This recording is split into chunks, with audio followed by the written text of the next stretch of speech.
I know what you're thinking. You're trying to figure out which Sony camera to buy, but there's just so many choices out there. I'm going to help you in this video because I know some of you are thinking, should you just go ahead and grab a small point-and-shoot camera like this one, the RX100, maybe an APS-C like the Sony a6000, or even go crazy and pick up the Sony a7 III full-frame camera. I'm going to help you decide in this video, just a quick summary and breakdown of all these cameras and which one you should pick up. Stay tuned.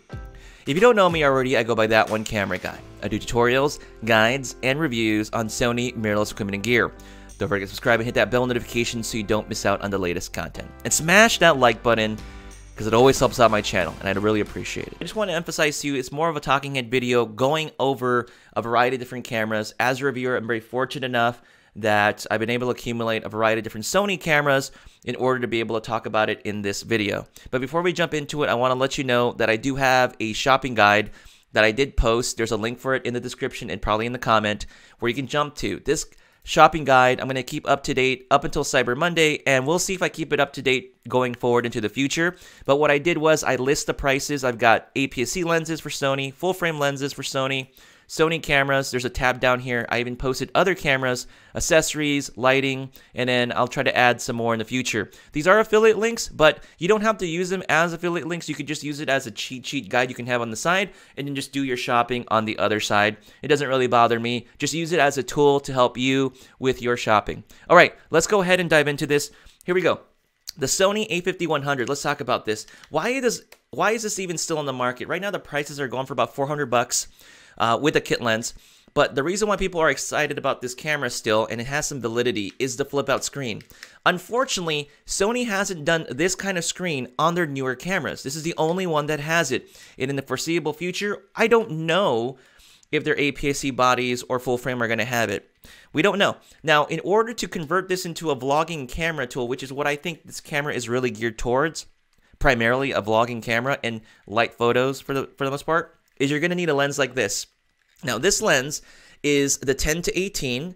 It's very expensive. It's like $800 to $900 retail, but it's a really nice lens. I use it on APS-C and on full frame cameras, but you're going to need this in order to complete this setup right here. So in order for you to have it usable, you're going to need this because you can go to 10 millimeters and make it wide enough in order to get you in the shot. So if you, but if you can't afford it, if it's too expensive, what you can do, there's an alternate lens. It's this one right here. It's the Rokinon 12mm f2, which I really like. Very bright. It is manual focus only, so you'll have to learn how to do that. I do have a video on it on my channel somewhere on how to do manual focusing, but it's pretty easy to do. But now, this setup is a lot cheaper. Now, if we take a look at my cheat sheet over here, prices are subject to change, but if we take a look, the Rokinon 12mm f2 is $259 right now, and then the 10-18 is roughly around, I don't know, $800 the usual price you're going to get it for. So this is a great setup. The reason why I say this is because if you're just going to do primarily vlogging and you are going to buy this camera and this lens, this is going to be what, like $400 plus $800, like $1,200 for this kit. That's the reason why I'm talking about these options, because the alternative to this, which I'm going to talk about in a little bit here, this is a really expensive setup. So, do I still recommend it? Yeah, sure. I absolutely recommend it if you can find a way to work with it as a vlogging tool. The audio is the only problem. There's no way to install a microphone onto here. The audio is going to be okay for the most part. It's not going to be great. It's going to be okay as long as you're somewhat close to the microphones on the actual camera. All right, the other option is the RX100 series. The RX100 series is not full frame. It's not APS-C. It's not full frame. It's like a 1-inch sensor. But you do get the flip out screen. And the flip out screen, again, allows you to frame yourself and do some vlogging on it. But what's really great is that the Mark V series has the improved autofocusing system. So if you're going to get an RX100 Mark series, I would recommend the Mark V, the 5A, or the Mark VI. But what I really like about this camera is that it's really great as a pocketable camera. You can just put this into your pocket. Great for travel and also for vlogging. And what's really cool is that you have 4K as an option on this camera if you want more quality. You do have that 120 frames per second slow motion, and it has high burst. It shoots like 20 frames per second or something crazy like that. So in a pinch, it can be a really great creative tool. So I would highly recommend this for those of you who just want one camera and don't want to worry about lenses and you want something pocketable. This is a really great travel camera. And I know I've gotten questions like people have asked, should you get the A6000 or an RX100? If you don't want to mess with lenses and you're okay with just decent quality photos, get this. If you're looking to kind of expand into a more professional sense like sports photography or portrait photography, then you would want to look at an APS-C body like an A6000. Okay, so hopefully that helps some of you out there. All right, next, since we talked about the A6000, that's next. The A6000 is this camera right here. This camera right here. Everyone's still looking at this camera. Is it still worth getting in 2018? I think it still is, as long as you get it at a good price. The going price right now is about $400. I would see if you can get it for a little bit less than that. But it still takes really great stills. It shoots like 8 frames per second or something like that, almost 10. I could be wrong. But really great autofocusing, decent video autofocus, good 1080p 60. You're not going to get 4K, but I would say 4K is really overrated for the most part. A lot of people don't really need 4K for the majority of the things that they're doing. So just having 1080p video is really good already, and the 1080p 60 slow motion is pretty good. I think with it looks good to me.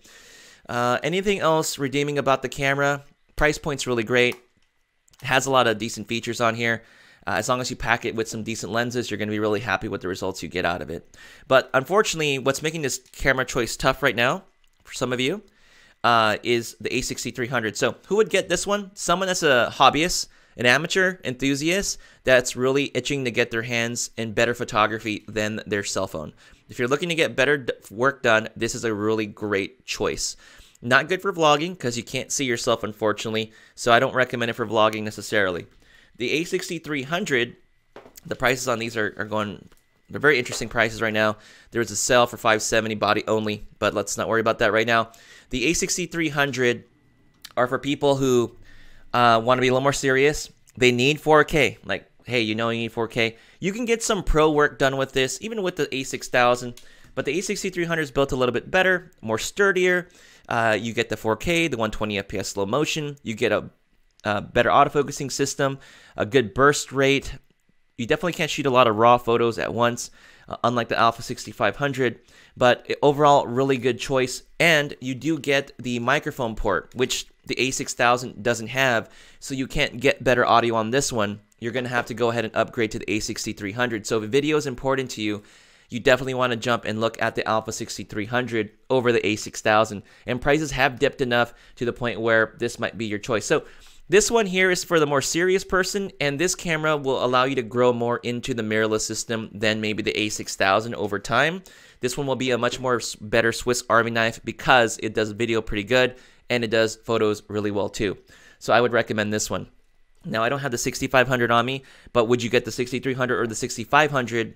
Price point's about $300 to $400 more now for the 6500 and the A6300.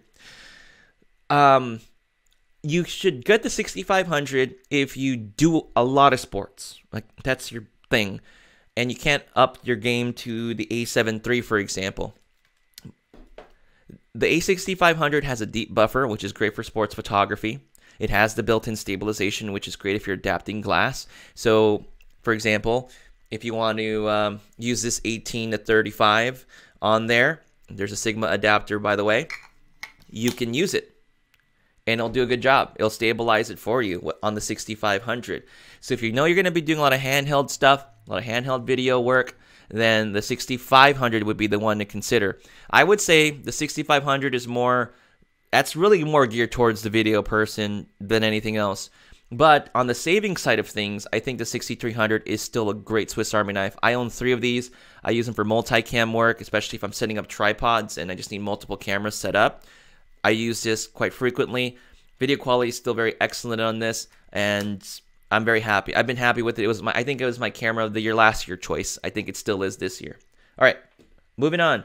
Now we jump into the A7 II, which I have over here. This one has a deep discount right now, $1,000 with the kit lens, $900 body only. So here's the A7 Mark II. It's been out for, I don't know, since 2014, roughly 2015. Built-in stabilization, doesn't do 4K, just 1080p 60, but it's a full-frame sensor, full-frame camera, take full advantage of full frame glass, better control over shallow depth of field. Who is this for? Portraits, I would say it's pretty good for non-moving subject photography and some light video, because you do get the microphone port, you do get a headphone jack on the side, so you get a lot of these nice modern benefits on the A7 II, for example. So it's still a great choice, especially at this price point. One downside to this camera though, for doing more professional work, if you do need it, it doesn't have the dual card slots. It doesn't have the more robust battery, so battery life tends to be a bit weak on this camera. So I know a lot of folks like to stack the A7 III to the A7 II, which one they should get. If you honestly don't have $2,000, I mean, this is the one to go with. I mean, there's nothing about it. Here's the thing though, I've heard this comparison too. They said, should you get the 6300 or the A7 II, as they're close to pricing at some points? If you do more sports, more action-oriented stuff, and some more video, the A6300 is a good choice. If you do a lot more photography, portraits, not too much action photography, and just a little bit of video, this one is a great choice, the A7 II. There you go. All right. Another comparison that I've been getting a lot from people, should you get the A7R2 or the A7 II? All right, so between these two, price-wise, this is going for about $1,600, the A7R2. I think it's still a great choice, especially if you do a lot of portrait photography and you want that resolution, landscape work, maybe product photography work. Basically, if you need resolution, hopefully you know if you're that kind of person that needs it. It has good autofocusing on here, decent video. It's still really good, 4K video. It doesn't do 1080p 120 FPS. One really cool thing though is that you can do the unlimited recording hack. Hopefully you still can, but this can actually do unlimited 4K recording. It's probably full frame. It's probably one of the last ones that will do that for you. So that's the reason why I still keep this with me. I may let it go soon, but I still really like it. But it still suffers from one card slot, if that bothers you, and the paltry battery that these models have. That doesn't have very good battery life. But for the price right now, would you go with the A7R2 or the A7 II? If it was for me, I would honestly just go straight to the A7 III. I know it's a tough one. But the resolution, people, if you need the resolution, then you get the resolution. But if you're looking at a general camera, like maybe you're just an enthusiast and you're looking at it, don't get the A7R2, get the A7 III. You'll be pretty happy. All right, now we're on to the A7 III. A7 III is the camera to get. It's the best full frame camera out there compared to Nikon and Canon, in my opinion, as far as mirrorless is concerned. Great autofocusing, 10 FPS, good 4K video, dual card slots, great battery life. It's good for professional work, for video work as well. You know, it's the camera I would recommend if you have $2,000 to spend. If that's where your budget's at, get this camera instead. I absolutely like it. I think it's a great price point, and most people will be very happy. If there was one camera you're going to get, this is the one you're going to pick up. You'll be happy for the next, I don't know, probably 3 to 5 years. That's the way I look at this camera right now. They did so much on this camera. They kept the price point at such a good price that it is my recommendation for a lot of you. So if you're looking between A7R2, A7 III as a hobbyist, enthusiast, A7 III is the way to go. Do I have the A7R3 here? Yes. A7R3 is, again, basically an A7 III for the most part at 42 megapixels. If you're addicted to megapixels, then you have to go with the A7R3. You're going to enjoy it. The autofocusing is great. Again, dual card slots, big battery. Everything else is pretty much similar. I feel like it has slightly better build than the A7 III. Autofocus is pretty consistent with the A7 III in terms of performance. I wouldn't say one's like necessarily better than the other. And maybe I would give the edge to the A7 III, but I would need to do some more tests on that. All right, so that's that. I know that was really short. And finally, the A9 prices have dropped on this. I've seen it go for $3,500 on the market. Right now, there's $1,000 off on it. Best sports camera out there, I would consider. Great low light performance. It's silent shutter, anti-distortion shutter. You won't get any of those issues. 20 FPS. You can shoot in silent situations. I love it. It's my go-to camera. I always have it in my bag. If there was any camera I would pick from any of these, it would be the A9. Just because I shoot more sports. I just shoot a lot of sports, so the A9 makes a lot more sense for me. But I will tell you though, the A7 III is no slouch either. I would be just as happy to shoot with the A7 III. I just want to stress that to some of you who are like, oh my god, I gotta get the A9. You don't have to. If you get this A7 III, you'll save $1,500, and you can use that to get some really nice lenses. So, folks, that's gonna do it for the Sony stuff. I just want to throw this out there really quick as a gift idea. To be honest, I mean, if you have family that wants to vlog, like you have kids that want to vlog or something like that, I think the Canon EOS M50 or the G7X Mark II are still great options. If you want to stick with the Sony system, you can look at the Alpha 5100 series, but it might cost you quite a bit. With the Canon EOS M, if they're just doing vlogging, for example, you get the really good dual pixel autofocus, you get the flip out screen, you get a mic input so you can get better audio quality, you can see yourself as you're recording. You are going to have to pair it up with the EFM 11 to 22, so you'll have to purchase that separately. But I think this is actually a pretty good option for those of you trying to get a gift idea for someone who just wants to vlog and they don't want to be too serious about it. I know it's off-brand, but I got to give Canon props where Canon gets props for. Pricing is really good right now. It's $479 right now with a kit lens. You'll have to get the EFM 11 to 22 separately. So, folks, that's going to do it for me. Let me know in the comments down below which Sony camera you ended up getting or are itching to get. I don't know. Which one is it? Let me know in the comments down below. Don't forget to like this video if you found it somewhat useful. And don't forget to check out my other content. Like, subscribe, and check out my other content. And I will see you guys next time. Peace.